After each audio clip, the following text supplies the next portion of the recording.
The skeleton dropped the shampoo in the shower. I always feel like a newscaster. This just in. Had ribs for lunch. What's up, everybody? Welcome back to the Formula America podcast with your hosts, Kurt and Dylan. And we're back. Feels like it's been a long time, Dylan. It's only been, a week and a half, maybe? Yeah, we took a whole week off. You were at SHOT Show. I was supposed to be there with you, but I didn't get to go. So I took a week off and I lost a week of my life. I don't know what happened. It was a blur. That's how it goes. That will happen. Vegas, baby. But we're back today with a fun episode.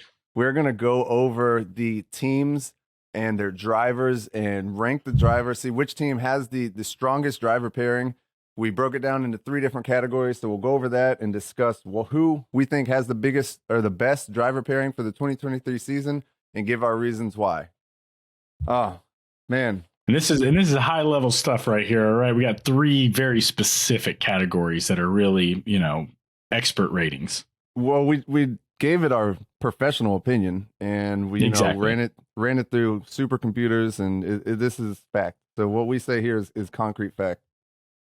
It's gonna be exciting. It'll be on F1 TV, guys. Don't worry. Oh man, speaking of F1 TV, did you see not F1, but what's that one British? I'm not British. I don't watch British TV. I don't know the station, but the 2 guys just left, Paul DiResta and the other guy. I cannot think of his name. But it was no idea what you're talking about. Big news yesterday. Yeah, it was just 2 guys. They're F1 pundits. They're no longer talking about F1. They're gonna have to find something else to talk about. What else is there to talk about? I don't know. I guess if you're in Britain, like tea. What kind of tea do you like? Yeah, biscuits? The kind that's in the harbor. Don't bring that shit over here. I don't know what else happens in England. I've never been there. It rains a lot. I hear that. I hear it rains a lot. Yeah, I think they got wizards over there. That'd be pretty cool to see. I think that's in Ireland. Oh, is it? It's next door. I feel like they're all the same. I don't know much about that side of the world. They say the same thing about us. You're a Florida man, so you probably have alligators in the backyard. Oh, we do. They're everywhere. I actually almost hit one day. I was driving down the street and I came around a turn and there's a lake on one side and a lake on the other, and there's an alligator right in the middle of the damn road. And the funny thing is, that's not the only time that's happened to me. That's happened on multiple occasions. See, the funny thing in Central Texas, we just have deer to hit, and I've hit 4 of them. And that's why everyone makes fun of us for having giant bumpers on our trucks, but they serve a purpose. Hey, that's free food at that point, isn't it? No, the meat's so bruised. Oh, well, that sucks. Yeah, it's done at that point. All right, well, let's get into this. So like we said, we got 3 very specific categories that we're ranking each team on, each driver per team. And then at the end, we're going to give them an overall score and see, where the cards lay. So the 3 categories that we came up with are experience, racecraft, and then chance of fireworks or team drama. So for each one of these, we did a 1 to 5 ranking, 1 being the least, 5 being the most for the first 2 categories. So for example, experience, 1 to 5, you'd have Logan Sargent as a 1 all the way up to Fernando Alonso as a 5. And then for same thing for racecraft. And then for the chance of fireworks between the teams, 1 is like no drama whatsoever. And then 5 is like Lewis Hamilton and Nico Rosberg back in the 2010s. So that's the ranking, or I'm sorry, -1 to -5. So the first 2 will be added together. The second or the third category will be subtracted, and that'll come up with their overall total. So, and we're going to run that total by individual, but then by team. And so then we can rank the teams like most likely, best driver pairings. So, and it kind of after like doing this, and Kurt and I haven't seen each other's, we're going to talk it through live. But after doing this, by and large, it ended exactly how I expected it to, with the driver pairings basically going hand in hand with how good the teams are. But there was a couple of surprises in there that will make for it being entertaining. I wonder if your surprises are the same as mine. So it's going to be the exact same one. You know what? It's going to be the exact same one. Probably. So there's one thing I found when I was doing research for this is I was looking at all the teams for 2023. So out of the 10 teams, only 4 of the teams are going into the 2023 season with the same drivers they had last year. Yep. So 60% of the teams have a brand new driver pairing. But also out of those 4 teams that have the same drivers as last year, only 2 have had those drivers for 2 years, and that's Red Bull and Ferrari. So that's pretty crazy. You always hear about the turnover, but I didn't realize it until you actually see the numbers in front of your face. Yeah, we literally have 2 teams, like you said, Red Bull and Ferrari, that have any kind of consistency whatsoever. And you can't even count Ferrari because they got a new team principal this year. That's true. Yeah. So, like, really and truly, you have Red Bull with the only kind of consistency in here. I mean, I think Mercedes will probably be fine. Russell and Hamilton are going to be fine together. I don't think that's going to be too crazy. But yeah, everything else is shaken up. Well, it'll be exciting. So for this, I say that we start and go reverse grid order. So we'll go worst to first as of the 2022 constructors. So we'll start with Williams and make our way up to Red Bull. All right, kick it off. All right, cool. I'll kick it off with Williams. So the Williams team this year, we have Alex Albon and Logan Sargent. So looking at these 2, you've got Alex, who is, been in the game, I think, for 3 seasons now, 2019 Rookie of the Year.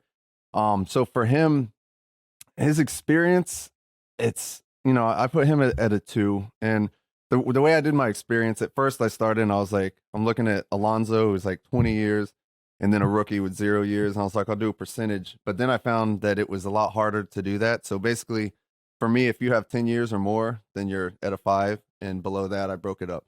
So for Albon being in for 3 seasons, I put him as a 2 on his experience. Again, his racecraft, I put him at a 2 also there. I feel like, he's a decent driver, but he's not the guy that's going to go in and like do anything crazy, stick his nose in there. Like he's just a safe driver. And I don't think that he's really developed that edge that you need to take yourself to the next level. So I gave him a 2 on that one. And then on his drama, I gave him, a -1. He's not the type that's going to do anything. He could be leading the race and they're like, come on the radio, like, hey, let Sargent through, slow down. And he's like 5 seconds behind you, but let him through for the win. And he's going to be like, okay, boys. Like he's not going to fight anything. So I put him as a -1 on that one. Logan Sargent, he's a rookie. We can't really say much about him. So, I'm going only off his Formula One experience. I'm not going back to what he did before. So I got him as a 1 across the board and then a -1 for the drama.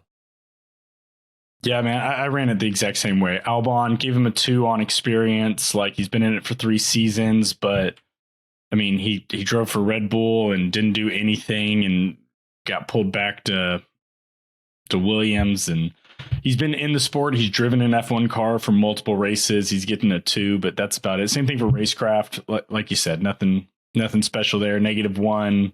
Yeah, you could do exactly what you said. So he got a 3. Sargent got 1, -1. Williams grand total of a 4. So yeah, they were my bottom across the board. Yeah. Understandably too, right? Like that's exactly what I would have expected for a Sargent Albon pairing.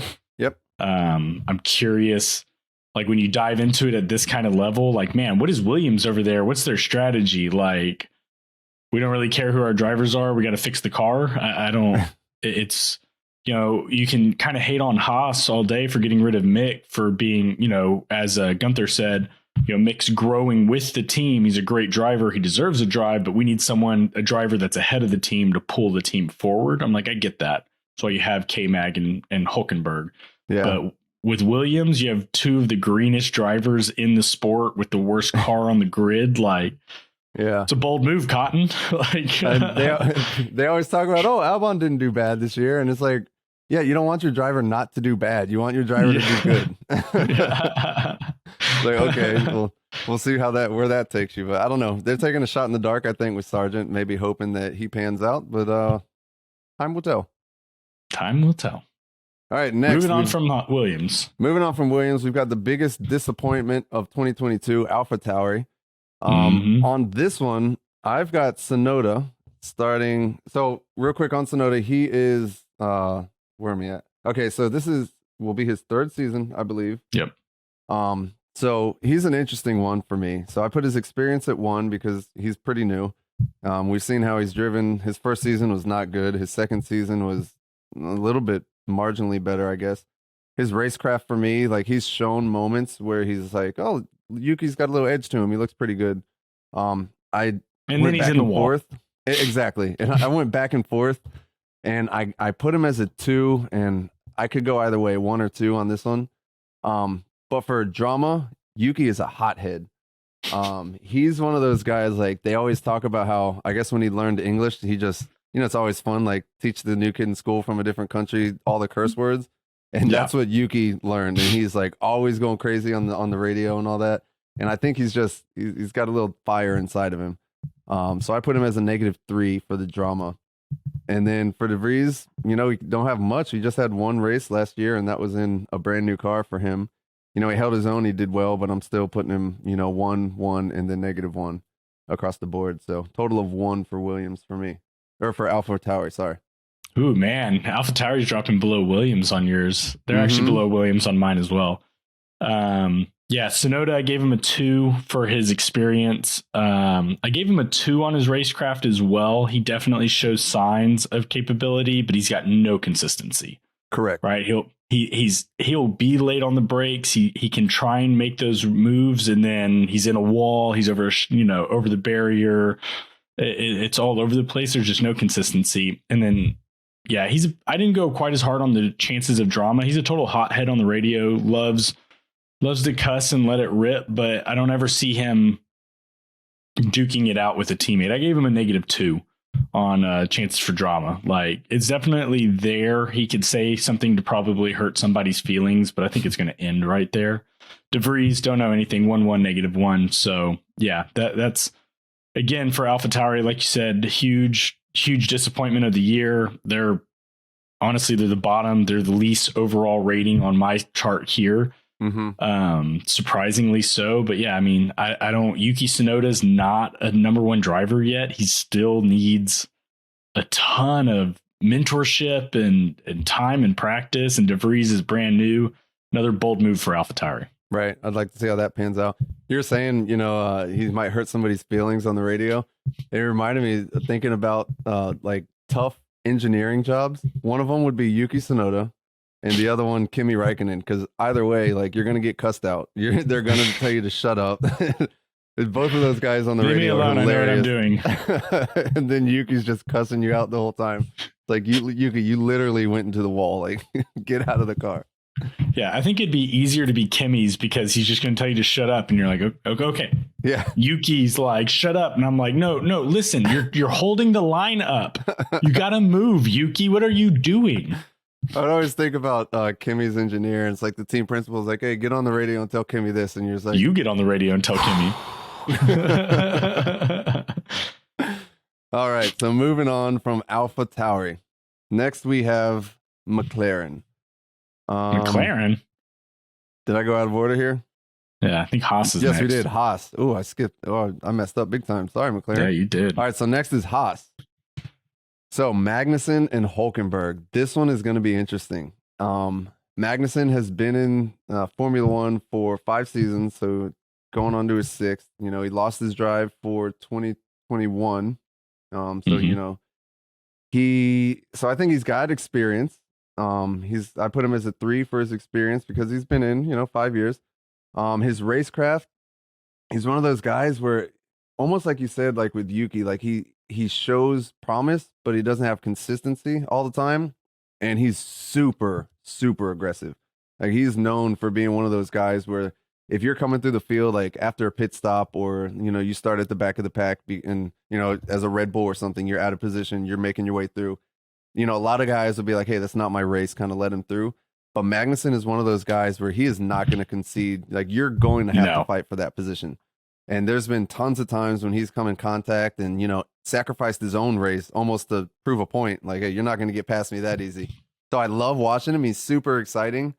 But, for that, I think that, when it comes to drama and potential issues within the team, because he is so aggressive, I think it's one of those things where if they're like, hey, you need to let Hülkenberg pass, and it's like, I don't know. He's going to fight that one, in my opinion. And plus, they've got history in the past. They came together. I don't know what year it was, but then after the race, he was on an interview and he was like, oh, Nico can suck my balls. And so they've got, so there's already a little tension. They came out and said they had a laugh about it. after Hulkenberg was announced as the driver. But I think, it's still a little tension boiling up. So I put him as a solid -5 for drama. So I could see that one exploding. Man. For sure. And then Hulkenberg, you got to look at Hulkenberg. He's got nine plus seasons if you count all the years, or the year where he did all the subs. So he's got 9 plus seasons. He's been around for a while. He's one of those guys that's super consistent, and he's a reliable point scorer, but he was never top of the field. I think that he kind of got that taste of, he had a couple races where he was like, oh, he might finally get a podium, and then he'd do something silly and mess it up. So for experience, again, I put him at a 4. For his racecraft, because he is kind of good or kind of consistent and reliable, I put him as a 3. But I think this year he's had enough time off where he's been able to sit back and think about everything that led to him not getting any podiums and all that. And I think now he's going to come out and he's going to be a lot more aggressive. So chance for team drama, and he's paired with K-Mag. I put him at a -3. So for that one, they're at a -8 combined, which is pretty high on my sheet. So I got an overall of 4 for Haas overall for all categories. Wow. Yeah, we're starting to differ a little bit. So for K-Mag, I've got him at a 3 on driver experience. I think we were the same there. He's got quite a few years in the sport. I went back and forth between a 3 and a 4 on him. He's definitely not a new driver. He's a solid 3. The problem is that like all of his experience is in the bottom field cars. It's he's never had the opportunity to be in one of the top tier cars and have the driver experience to race in the fastest car against the fastest drivers. So I left him at a solid 3. That was also my argument for his racecraft. I left him at a 3. I like the way K-Mag drives. I love that, he doesn't concede easily. Yeah. He will throw the nose in. He will sacrifice his race, but at the same time, he will sacrifice his race. He will race with people that aren't on his race line. So I give him a 3 in his racecraft as well. I think he's got the opportunity, if he reels it in a little bit and maybe gotten a better car, to bump that up. But he's a solid 3. Yeah, I gave him a -2 on the drama, and specifically for the inner team workings with Hulkenberg.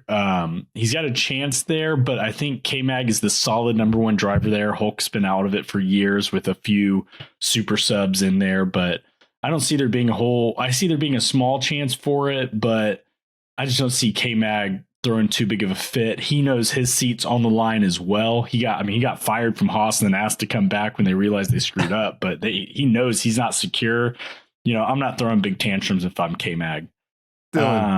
He ripped Gunther Steiner's door off. He's already proven that he's got a temper. I don't know, man. I think I forgot about that. He did rip his door off. He ripped the team principal's door off. All right. You're making me second guess my chances of drama on K-Mag. I'll bump him up. I'll give him a -3. I'm changing it live. Just not supposed to do that, but I've been playing with it anyway. They're like, no, he's a nice guy. I like K-Mag though. I'm kind of like, rip that door off. Gunter sucks. I like the Viking. Hulkenberg, I gave him a 4 on driver experience. He's been in it for a number of seasons, but I only gave him a 2 on racecraft. I mean, he is kind of consistent, but he's also just consistently getting 1 point or no points. Yeah, consistently blah. Yeah, consistently blah. I don't see him throwing his nose in there and trying to push to get the points. I see him letting K-Mag go by him if he's in front, and K-Mag's being a pit bull in the back door, and Gunther's like, hey, Hulk, you mind letting K-Mag through? He's going to be like, yeah, sure. Like, please, so he doesn't take you both out. Yeah, exactly. I don't. So he got a -2 for me on drama. So I gave Haas a 7 overall. They're just kind of a midfield. They're bottom of the midfield for me on this. All right, cool. Well, why don't you lead us into your Aston Martin rankings? All right. Aston Martin rankings. Alonso, gave him a 5 in driver experience. He's, of course. Yeah, there's no way you can argue that. That's just factual. like he's the benchmark right now. Yeah, I gave him a 4 in his racecraft. I really went back and forth between a 4 and a 5. If this was 10 years ago, he was a hard 5, double back-to-back world champs. In Alpine, in that Aston Martin, man, he's got so many moments of just genius, but I just don't see him being competing with Max Verstappen, Lewis Hamilton. And for those reasons, if I'm giving those guys 5s, I got to give Alonso a 4. You could 4.5, right? You can make the argument either way there, but I gave him a 4. I gave him chances for fireworks, a -4. He was definitely like, with being on that team with Stroll, definitely a hard -4. He's gonna, and the only reason he didn't get a -5 with Stroll is because Stroll's daddy owns the team, so he's gonna have to keep some of his comments to himself. We've already seen him do it once, so yeah, you're right. Yeah, and that's exactly when Stroll flipped his car up in the air, and what did Alonso do? Absolutely nothing. So I was like, all right, you're gonna tone it down because daddy's in charge now. Stroll, I gave a 3 in driver's experience. I gave him a 2 in racecraft. I almost gave him a 1 just for the entertainment value of it. But then I was going back to our unpopular opinion podcast, where your unpopular opinion was that Stroll's not that bad. So I gave him a 2 for you, Kurt. Oh, thank you. And then I gave him a -3 on chances of drama. And that's specifically not because he's going to say or anything, but on the track when he swerves under braking and takes Alonso out, there's going to be fireworks all day long. Like he's going to be saying sorry, typical Canadian fashion, the whole way. But chances of fireworks just with them together, absolutely. That's probably my highest. It is my highest ranking for chances of drama, -7 overall. Okay. See, ours were pretty close on that. For Alonso, I put 5, obviously, for experience. You can't change that.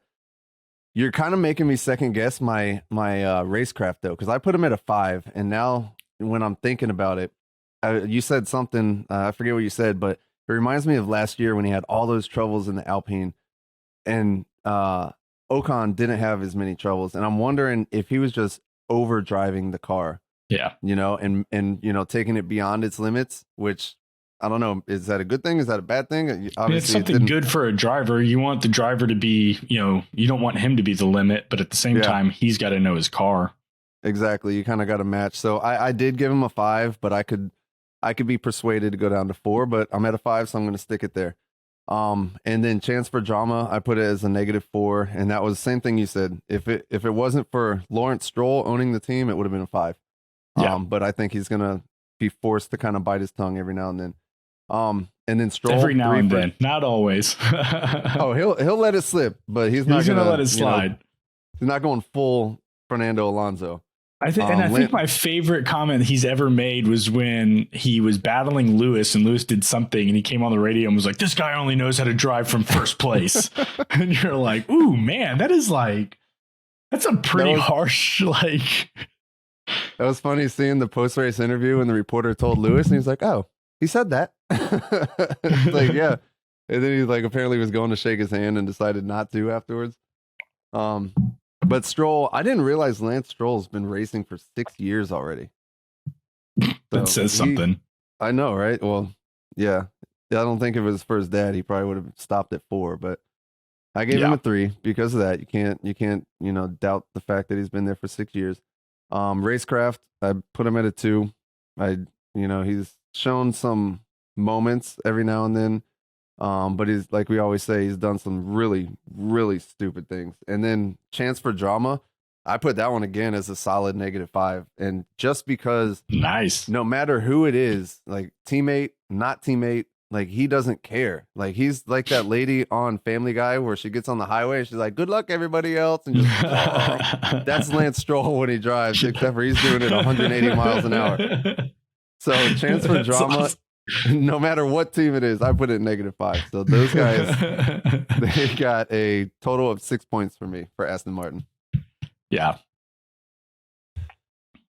Moving right along. All right, now we get to McLaren. Alfa Romeo, I believe, right? No, McLaren. Oh man, McLaren finished that low. Yeah, Danny didn't do much. I got my Ricardo shirt on today. I saw that. Yeah. All right, what you got for McLaren? All right, Norris driver experience. I gave him a 4. He was a 3 or a 4. The fact that he's in that McLaren, he's up there competing with the best, and he does such a good job. You can make the argument that this is I'm talking more about racecraft than driver experience, but I think he's got more years of experience than the number says. So I gave him a 4. Okay. Racecraft, I gave him a 4. He's still young, going back to the driver experience thing, but he's still young in the sport. He's still young in figuring things out. He's a solid 4. I hope he gets up to a 5 one day. And then for drama, I gave him a -1. I don't see Lando, especially with a new guy as your backup. Like, I don't see Lando making any kind of waves. He never really has. Even with, if he was going to make waves, it would have been when he was the number 2 driver to Danny, who was doing horrendous, and he still didn't make any waves. So I just don't. I gave him a -1. Piastri, I gave him a 2 in driver experience and racecraft, and that was simply because of his history in the sport, in race driving, race car driving, racing. So I gave him 2s there. He's definitely a new guy, but he's got a little bit more history. He was the one I second guessed in the very beginning when you're like, I'm judging this purely off of F1 experience. I was like, well, I gave Piastri 2s, but I'm standing by it. I don't think he's not as green as Logan Sargent, right? He's got a little bit more. So I gave him 2s. Gave him a -1 on drama as well, putting McLaren the least likely team to have any kind of drama, because I just don't see. I don't see there being fireworks in Piastri's first year and with Lando Norris. Okay. I agree with a lot of those. I put Norris at a 3 for his experience. I think he's at 4 years now, so going on his 5th year. Racecraft, I think you said a 4 for yours. Yeah. This is a tough one for me. I love Lando Norris. I was going back and forth. I put him at a 3. I think that, he's very close to a 4 in my opinion. After this season, he'll probably be up there. And then chance for drama, I put him at a -2. And I was thinking about remember when in Monza when Danny won the race? And by all accounts, Norris was in number 2. Norris was in number 2, and Norris was he was putting in faster lap times than Danny. But they didn't want to risk, swapping the cars and then somebody else coming up, and passing them. So he bit his tongue, he held back, and then he shit the bed when it came to Sochi in the rain. But I think that, chances of team drama, he's a solid team player. I don't think that he's going to cause too many waves just yet. And then Piastri, I did all 1s across the board, but I do agree with you. Out of all the rookies, he's got the best track record. Former was it F2, F3 champion. I don't have the stats in front of me right now, but he's definitely got the best history or the best record. So I could see a case for moving him up on racecraft and potentially experience, but I just put him at 1s across the board. They are not my lowest as far as drama. My actually lowest for drama, I think you said they were your lowest for that. Williams was my lowest for drama. I don't see those boys doing anything. Williams and McLaren are tied. You're right. I've got them both at a -2 overall, so they're tied.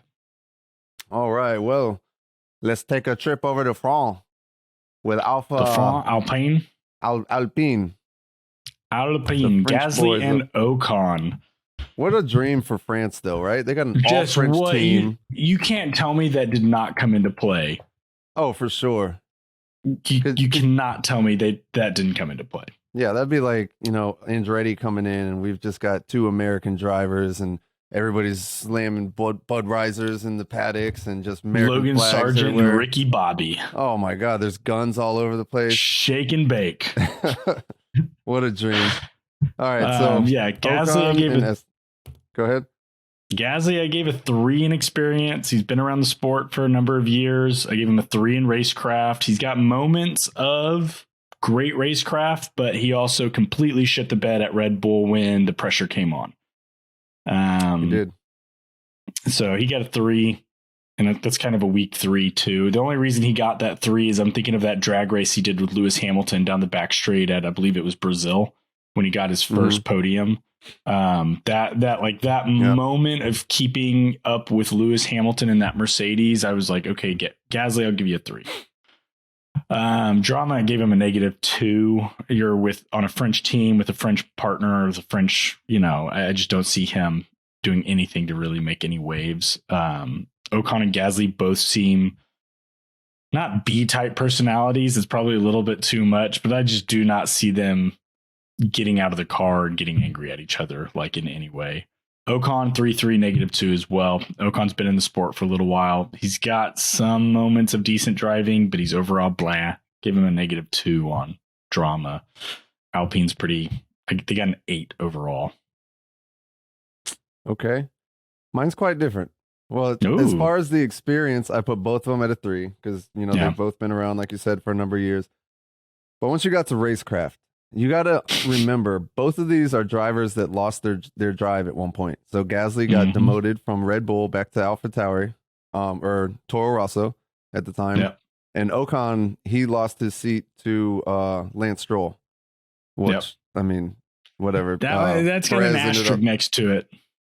True, but it was either him or Perez, and Perez outperformed him. So Perez also had more money with him as well. But, he did lose his seat. So both of these drivers have lost their seat at one point. So I put Gasly at a 3 for racecraft because, again, like you said, there has been moments. Ocon, I put as a 2. I just haven't seen much from him that has been. You can persuade me impressive. To drop him to a 2. It was a very weak 3 that I gave him. Yeah, it's not very impressive. And when I look at him, I imagine he has a weak handshake.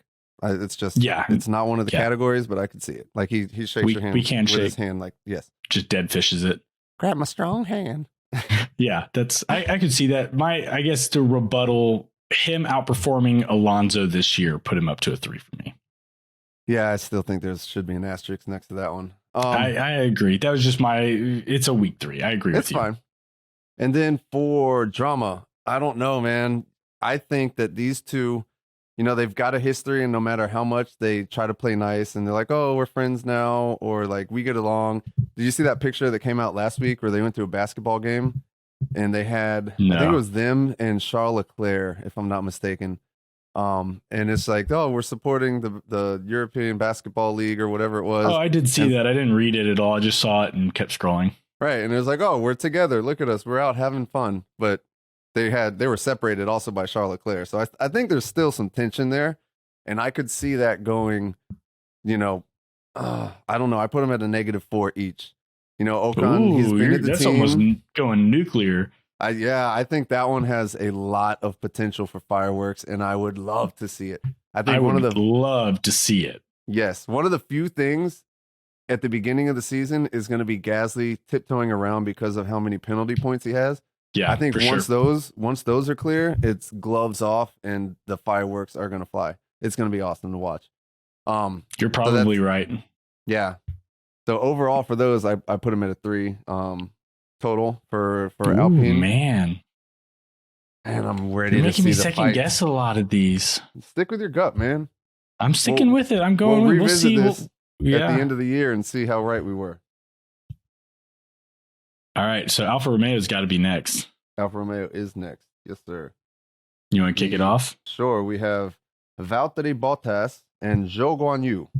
So, for these guys, so Bottas has been in the league been racing Formula One for 10 years, so he's got tons of experience.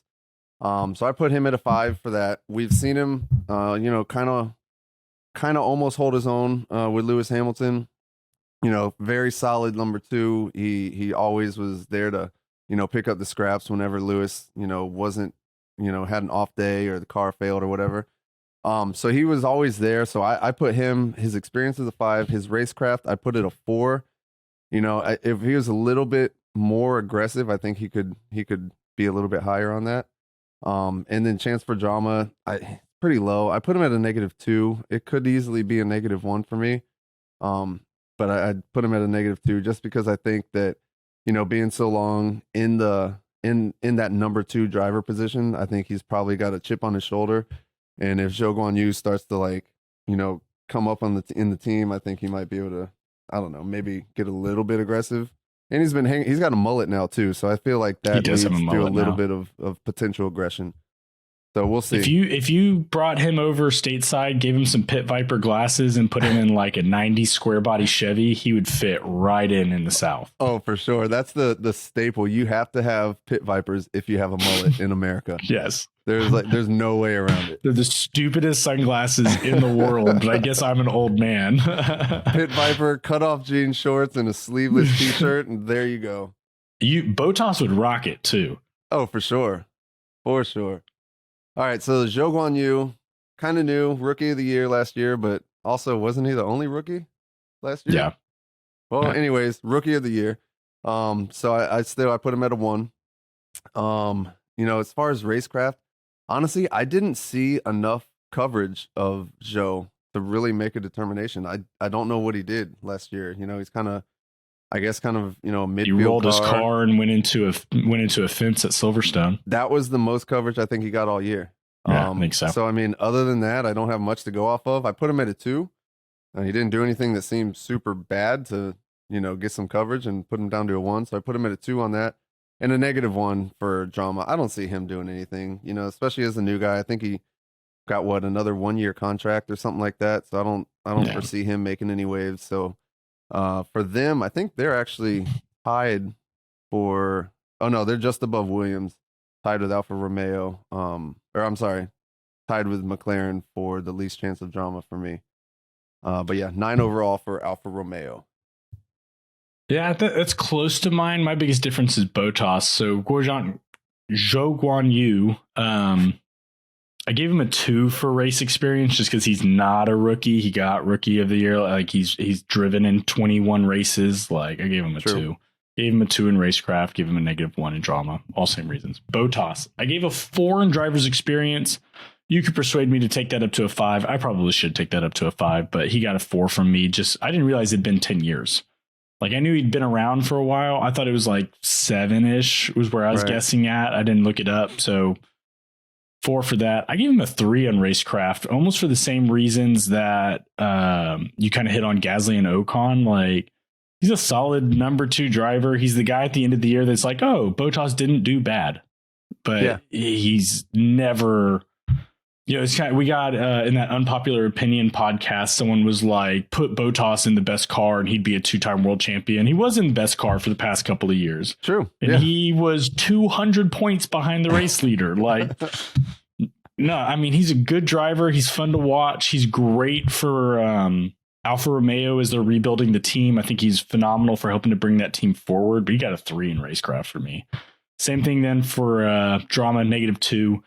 I don't really see him doing anything. He's an old man with a young pup behind him, so that always ups the ante a little bit. So he got a -2. Okay. I just realized we went out of order on those, but that's fine. Yeah, I know. But I was like, Alfa Romeo wasn't 4th in the championship. I was like, I think we skipped that. Okay. All right. Well, anyways. All right. So Mercedes, Ferrari, and Red Bull. This is where these ones are fun, I think. Yeah, we've just been getting. Go ahead and put a marker there, and you can tell everyone on if you want to skip through all of the bottom of the pack. Yeah, just bump up through. All right, so Mercedes, Lewis Hamilton, 7-time world champion, and George Russell, who is a champion in his own right. Actually, he where was he? Wasn't he full F2 champion? Probably. I don't know. Oh yeah, he is a race winner. He got that under his belt. He was GP3 and F2 champion. So GP3 was what became F3. So yeah, basically F3 and F2 champions. Can he get the triple header or the hat trick? Who knows? All right, so with Russell, 4 seasons in Formula One. Obviously started in a back of the pack Williams car, and finally got promoted once Bottas was kicked off the team. He got promoted up to Mercedes. So I got him as I'm looking at it and I don't even want to say it. 4 seasons. I put him as a 2. I think he should be a 3. I think I've got him as a 3. Yeah, I think he should be a 3 for experience. I think he got a ton of knowledge and really helped out his racecraft in that Williams. Even though he was just racing against Latifi the whole time, but he's still solidly outperforming Latifi's the GOAT, bro. Latifi is the anti-GOAT. But so for racecraft, I put him as a 3. I could see a case where I could bump him up to a 4 as well, but I think a 3 just because he is still a few years in, 4 years in. And chance for drama, I got him as a -2. I don't really see him causing too many waves. I think he's still a kid in a candy store, just happy to be there, and I don't think he's going to do too much. Hamilton, experience, you got to give him a 5. Racecraft a 5. And those aren't really debatable in my opinion. No. And chance for drama, even though he's got a history, I think he learned a lot from the issues with Nico Hulkenberg. He's a much more mature driver than he was back then. I think he understands that his place in the team, like he is, the top guy basically. And it's like Toto Wolff, Lewis Hamilton, and Toto's his best friend. Like, yeah. So I don't foresee him causing too many waves. I put him at a -2 also, giving them a -4 total for chance of drama. Those -2s, they could also go down to 1s. I don't know, but I'm leaving them there. So for me, I put the overall team as an 11 rating. So close. I'm pretty close across the board. Mercedes or Hamilton 5.5. I gave him a -1. I see him, like you said, he's so mature of a driver now. His seat is a 7-time world champion. Toto's his best friend. He is still the GOAT of this era. Like, I just don't see him feeling the pressure from Russell. I mean, Russell beat him this year, and the whole time he was like, whatever, man. Like, I'm not worried. So I gave him a -1 on drama. I just don't see Lewis worrying that much about it. Inner team, right? Like the whole Lewis Max thing, that's a whole nother conversation. Or Lewis outside of the team, but inside the team, I don't see Hamilton and Russell fighting. Russell, I gave a 3 on driver's experience. He's been on the grid for 4 years. You could persuade me down to a 2, but the way he has really handled himself in that car, call it natural talent or whatever, had me bumping out. Same thing on Racecraft. I gave him a 4. I mean, his consistency at finishing in the top 5 and one of the bottom midfield cars this year, Racecraft is absolutely there. He'll probably be a 5 one day, but right now I absolutely give him a 4 based on last season. But I gave him a -3 on chances of drama. The way that he bitches and moans about people breaking the rules, right? I just I think everyone's seen that that video of all the drivers getting like a safety briefing, and Grosjean in the back was like, "Are we allowed to take our seatbelts off while the car is still going around?" Lewis does it, and Lewis was like, "Bitch!" Like, I see Russell doing the same thing, and just he did me, tattletaling on people, tattletaling away. So I bumped him up to a -3. That puts our total drama chances at a -4. So we matched there, but hey. Russell does not. But that puts Mercedes at a 13 overall for me. Oh wow, that's pretty high. Yeah, they're definitely up there.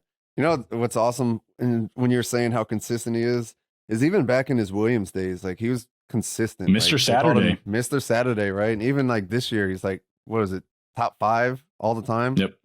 So, I mean, he is very consistent. He's going to be a force to be reckoned with, but damn, just stop telling on people. Yeah. He's a snitch. He is a snitch. Alrighty then. He's going to snitch on K-Mag, and K-Mag's going to come out in the parking lot one time. See him at the post-race interview. It's like, oh, Russell, what happened? You got a black eye. He's like, he hit me. It was him. Yeah, that's exactly right. All right, on to the Ferrari. Okay, Leclerc and Carlos Sainz. All right, I want to take first on this one, and I'll let you see what you think. I'm going. All right, Leclerc. Let's start with Sainz. We're going to start with Sainz. Gave him a 4 on driver experience. He's been in for what, 5 years? 8 years. 8 years, yeah. I was way off. 5 years. Yeah, 8 years. He's been around. I gave him a 4. Racecraft, I gave him a 3. He's down there with Gasly and Ocon. Who else did I give a 3 to? Bottas, K-Mag. Yeah, that's where I put Sainz. Give him a -2 for drama. I mean, the fact that he didn't have a whole lot of drama this year with all of the ridiculous shit happening to him, his car catching on fire every other race, and he still didn't do anything. I just give him, there's a chance, but man, Leclerc 4.4 -2. Got the driver's experience. He's got the racecraft, but I don't think he's a 5 on racecraft. I don't think he sits up there with Verstappen, with Hamilton. I think those are the only two. You said Leclerc 4.4 -2? Yep. So 4 for experience, 4 for racecraft, -2 for drama. Yep. Okay. The fact that Leclerc didn't come unglued at Ferrari itself for Like, just says he's gonna. Ferrari's got their good puppet boys that are going to be good drivers, chance for winning. They're going to compete and they're not going to make waves. They're not going to be like Sebastian Vettel on Drive to Survive when they're like, "Oh, Leclerc, why did you cancel your fashion line?" He was like, "Oh, it just wasn't time." And Vettel leaned over and was like, "You see this Puma sticker right here? That's why." And everyone at Ferrari was like, "Ugh." But you know what's interesting is I see like other reports and documentaries and stuff, like Ferrari keeps a tight grip on their drivers. Like you're not allowed to step out of line. You know, like back in the old days, that's how it was. And like now you've got drivers like Lewis Hamilton, who he's covered in tattoos. You know, he's always getting the penalties or getting, you know, reprimands or whatever for his jewelry. He's got his own fashion line and all that. So Mercedes kind of, I guess, gave him a lot of leeway. Probably because of how good he was. Yeah. And then Ferrari is like, nope, like, you're not doing any of that. So for my ratings on these boys, so I'll start with Leclerc. Driver experience, I put him as a 3. He's got 5 years, so he's 3 years less than Carlos Sainz. So I put Leclerc as a 3 for experience. Racecraft, I put him at a 3 there. I think he's good. He just, we've talked about before, just doesn't have that edge. I don't know what it is. He just doesn't have that little bit extra aggression like you see in a Verstappen. And drama, I put him at a -3, and I'll go over why I put both these guys at a drama. I'll jump up the Sainz. I put him as a -4, and I think for me, both of these guys are getting frustrated. For one, with the team, and you got to see last year when Carlos Sainz was told to swap the cars, and he was like, no, basically flat out told him he wasn't going to, and then went on and won the race. So I think doing that gave him that little bit of confidence where he could be like, maybe I know more than the strategist, And so I think that their growing and mounting frustration is going to potentially boil up. And I want to say that I got them as, no, they're not. They're like the 3rd highest. Oh, not even. They're like the 5th highest for drama for me. Never mind. And then you've been rating drama way higher than I have. I just love a good battle and good team drama. Gotta love some drama. Oh, you remember, what was it? Ferrari back in Brazil 2019 when Sebastian Vettel and Leclerc came together and both of them were out of the race. I love that kind of stuff. It's awesome. Oh, yeah. But blew both tires, put them both in the pit. Like it was, oh, yeah. Yep. All right. So for Sainz experience, 8 years, I got him at a 4, and then Racecraft at a 3. He's kind of just like one of those blah drivers to me. You see recently when his dad was doing the Dakar rally. And he touched the door. Yeah, he touched the door, and his dad was under investigation for a while. He got penalized. He got like a 5-second time penalty or something. Oh, he they did? actually dropped a penalty on it for Sainz Jr. touching the door. Oh, man. All right, so on to Red Bull. This one was interesting to me. As, number 1 team, Drivers' Championship, Constructors' Championship, 1st and 3rd place in the championship. So Verstappen on experience, he's got 8 years. So I had to put him. Well, I put him at a 4 because of that. He's getting close to 10 years. The youngest ever driver in Formula One. So he's got a lot of experience. Probably more experience than his years would lead you to believe, right? Racecraft, I got him at a 5, man. Verstappen is just untouchable right now. Drama. I rated both of these guys high, and it all boils back to last year in Brazil. And that one, wasn't that the one when they told him to swap, and he was like, no, I've already told you my reasons. Don't ask me that again. And so I think they're going into this season with a lot of tension, and I could see that bubbling up if Perez can catch him, which I don't think he will. No, not a chance. Driver experience for Perez, he's been in for 11 years, so he's a 10 on driver experience. Racecraft, got him at a 5. He's a solid number 2. Again, many times we've gone over his lack of aggression and not having that edge that it takes to be a champion. And drama for him, -4. He says he wants to come out and make a championship push. And I think that he's tired of the shit too. He doesn't like that Max wouldn't let him by, and he's getting fed up with the team orders. And I think Verstappen I think Perez is going to fight back at some point this year. So I got their team drama at a -9, which is almost maxed out. and the number one team. It's almost like Lewis Hamilton and Nico Rosberg back in the day. So I put Verstappen at a 5 on driver experience. Just kind of going to what you said at the end there. His experience, I think, is more than the years that he has. There's a couple of guys I rated on here, just not purely on a numbers basis, but how they drive, how they handle themselves. You'd swear they'd been in the sport for 20 years. And to me, Max is kind of there. Whether he's not at 10 years or not, I think he's experience levels there. Yeah. Racecraft 5. Drama, I put him at a -4. Absolutely. You could honestly make the argument to bump him up to a -5. The only reason I didn't, if this was 2021, hardcore -5. He had that chip on his shoulder, wanted to win the world championship.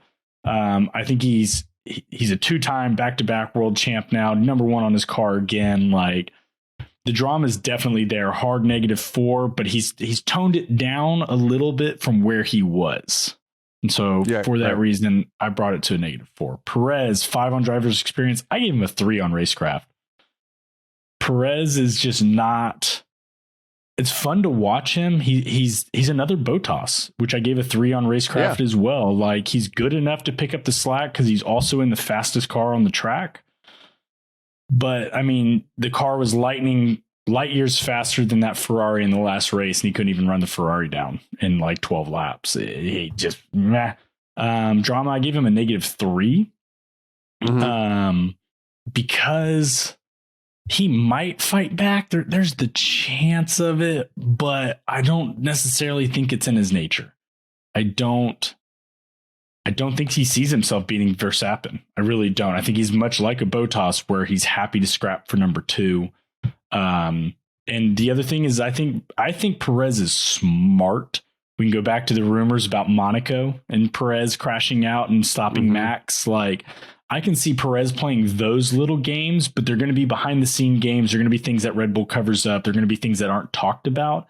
And it's going to keep a simmering point on the drama. We're not going to get fireworks from it. So I put him at a 3. But yeah, Red Bull and Aston Martin are tied as my highest chances of drama, which is crazy. That's so are mine. So when you're talking about with Perez and not being exciting to watch, the most exciting part about Perez is watching how long he can go on a set of tires. Like, I actually enjoy seeing that. It's like, oh, he's 53 laps in on a set of mediums and he's still going. Like, that kind of stuff's interesting, but that's about it. That's not what you want. That's not what's going to win you, though. Nope. All right. So real quick, we've been throwing a whole lot of numbers at everybody. I'm going to run down my in summary, who had the most experience, most racecrafts, most drama, most overall, and then the least for all of those. And then I'll let you do the same, and we can kind of then summarize and wrap it all up. But let's see it. So most drivers' experience for me, I've got is Red Bull. What is yours? Tied. Red Bull. Red Bull. Okay. Most racecraft, I've got Mercedes on mine. Oh, I got a Red Bull Mercedes tie. Mercedes is 1 up on Red Bull just because I gave Russell a 4 and Perez a 3. So Mercedes 1 out on race experience. Drama, I've got Aston Martin and Red Bull. Same. I got the same. Most overall, best driver pairing and for team, Mercedes. Hands down. Yep. Mine was, it was, I think had 2 points on the second best, which I had is surprisingly Alfa Romeo. Where did that really come from? Red Bull and Ferrari are my second best, tied at 11. So least experience overall, Williams and AlphaTauri. Oh, I got AlphaTauri all alone on that one. Least racecraft, I've got Williams and AlphaTauri. So did I. Tied. Least drama, I've got Williams and McLaren. I've got Williams by themselves. Least overall, AlphaTauri. AlphaTauri, again, the biggest disappointment so far. So we were actually, every category we were tied. We were the same. Maybe we had I had an extra team tied for some. But yeah, that's awesome. I expected it would be close. I didn't know it would be that close, though. It's funny because our drama ratings were so different, but our drama came out to be the same for most and least overall. So it'll be interesting. It's cool to look at these. I'm looking at, I've got Alfa Romeo overall with a 9, right? So for me, they're like I said, they're my second. Yeah, so for me and you, they're ranked pretty high as a driver pairing. It'd be interesting to see what they could do given the right car. Yeah, so based on driver pairings, mine goes Merc. Tied for second is Red Bull and Ferrari, and then McLaren. Tied for fifth is Alpine and Alfa Romeo. Then Haas and Aston Martin are tied. And yeah, at 7. And then, sorry guys, I'm doing this live. And then Williams comes in at dead last. No, I'm sorry, Williams and then AlphaTauri. I have Red Bull as my number 3 driver pairing. Yeah, they're tied for second. It's interesting because you see a lot of these teams, except for the top ranked teams, a lot of the teams have a pretty big discrepancy. Like there's a clear number 1 driver. And as far as like my scoring in here, not just their place on the team. But I think a lot of that also comes from a lot of these teams have rookies coming in. Yeah, they do. So it's a lot of teams have rookies, and then a lot of teams have like rookies and new guys. They're not rookies, but they're still new guys. Sonoda, Albon, like that'll be interesting. The other thing that like Red Bull that would probably drop them in the rankings, but isn't in our categories, is they've got Ricciardo sitting at number 3, who is going to be chomping at that number 2 seat hard. Like, I think that's because I thought about this a little bit with Perez. Perez, if he thinks that his time at Red Bull is done and he knows that he's probably on his way out the door, I could see him getting a whole lot more chance of fireworks. But with Danny sitting there, it's going to be so much easier. Like, I think Perez is going to have to be on his best behavior because they'll rip him out and throw Danny in there in a heartbeat. Like, I just don't see, like, I think Perez is going to have to be on his best behavior and he's going to have to perform every time. Yeah. If he doesn't, I mean, well, I think we've probably talked about this on every podcast, but if he doesn't, Red Bull's got a decision to make, right? You've got the tried and true, but a little rusty and a little dusty Danny Ricciardo, or you've got Nick DeVries, where, you know, only one season in a Formula One car, hopefully, well, at the end of the year. Yeah. You know, if he, I don't know, it's like, do you go with the old dog or, you know, the young pup if he's not ready, right? So let me ask you this. Maybe I say put Danny in at a 1-year contract every year and let's roll with it. And let's do that. So if we swap Perez and Danny in our chart, I mean, driver experience and racecraft would probably be the same, but what would you put for drama? Because I'd give Danny a 5 in driver experience. Maybe a 4. Racecraft, I'd sit him at a solid 3, just like I have Perez. Drama, I think I'm putting a -3 up there, maybe a -4. I think that, I mean, we've seen, Verstappen and Danny together. Like, that is drama made over. There was a lot of drama, but could you imagine if he comes back, he's going to play it real cool. Not going to make any waves. He's like, look, I'm the number 2 driver. And handlebar mustache. That's not how, it's funny how all my drivers have the same accent. Yeah, they do. But he's going to come in and be like, I'm the number 2 driver. And, you know, I'm just happy to be here, mate. So I'm putting him at a -2 on that. Ooh. And then that puts him as the second highest driver pairing for me, 1 point behind Mercedes. So you're saying Red Bull needs to put him in. Swapping Perez and Danny actually puts him higher than on your chart. Yeah, it moves him up 2 points. That's a guaranteed driver and constructor championship, without a doubt. Again, and that's 1 and 2 in the driver championship next year. So right here, the numbers don't lie. The numbers don't lie. And these are professional, hardcore numbers. Y'all have not heard me typing. I have not been playing with this as I relook at it with a sober mind this morning at all. It's solid and saved. So, I mean, based on this, Mercedes is going to win next year, though. Well, so that's what I was thinking about, too, right? So, yeah, they got the strongest driver pairing. So, if Mercedes can hand them a car, which I think a lot of people suspect or expect Mercedes to do, to give them a competitive car this year, then they're going to be a problem. But I don't foresee the Red Bull car taking that much of a step back where they're going to be constantly fighting for number 1. I think if they get a solid car this year, you could see Mercedes drivers or constructors championship. But I think Verstappen's still going to be a solid contender for the drivers championship. So Max is going to be solid first place You know, first place is his to lose every race. Yep. This is assuming that Mercedes has a solid car and Ferrari has a solid car. Then behind Max, you're going to have Hamilton and Russell, Leclerc and Sainz, and then Perez is hoping for 6th place each race. You know, if he has a good race, he's in 6th place, unless something happens on the first, the Verstappen, Ferrari, and Mercedes. Then he might get a little higher, but I think the best he's going to hope for is probably 6th place in each race. Yeah, him and Sainz are going to be battling out 5th and 6th every time, I think. Yep. I totally agree with your assessment. Red Bull, first place is Max's to lose. Expecting a competitive car out of Mercedes, not a crazy car, right? Like I could see Mercedes pulling out the number 1 car, and then it's just game over. But I don't really see that happening out of the gate. I agree with you. It's gonna be Max in first, Lewis, and I hate to say it, I could see Russell and Leclerc, the 3 of those battling it out for 2nd, 3rd, 4th, and then Sainz and Perez are 5th and 6th. And maybe we'll get some Norris in there. Hopefully. McLaren is number 4 on my list, so I really wish McLaren would get it together. They're pretty far down. Well, not too far down, but they're down there on my list. I think number 4, number 3. And I'm curious too. These are my number 2. I think the name of this podcast is going to be "We're Calling It." Who's gonna win this year?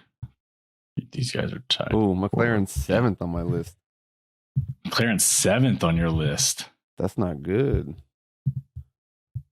It'll be interesting. This is a fun. I think something else. Another category we could have thrown in here would have been like just team dynamic, right? All the principals swapping around. Like, does Williams even have a team principal yet? Yeah, it's the former Mercedes. Yes, that was announced. You're right. Yeah. Yep. And Toto has always made some awesome, classy comment about how he wishes him the best to go take over there. I don't know. Yeah. It'll be an interesting season for sure. But one thing we can guarantee, Williams and AlphaTauri will be at the back. Another thing we can guarantee is I dropped the ball and did not have the season countdown ready. Oh, gosh. What is it that you say you do here? Take a week and a half off, go to SHOT Show, and it's just... Hey, Siri. How many days until March 5th? Siri says 38 days until 38 days. I think last time we did this, we were at like 50 something. So yeah, 38 days. That is wild. That's just over a month. Well, until then, until we see from everyone next time. Thanks for listening in. It's our longest podcast yet, Kurt. We're over an hour. We are. That's good. It might be our most technical. We argued numbers the entire time. I know. If I was listening to this, I'd be like, I'm so lost. I am so lost, and the numbers are in front of me. Go to our website. We'll post our spreadsheets on there. You can comment, like, share. Which website? No one's listening to this, man.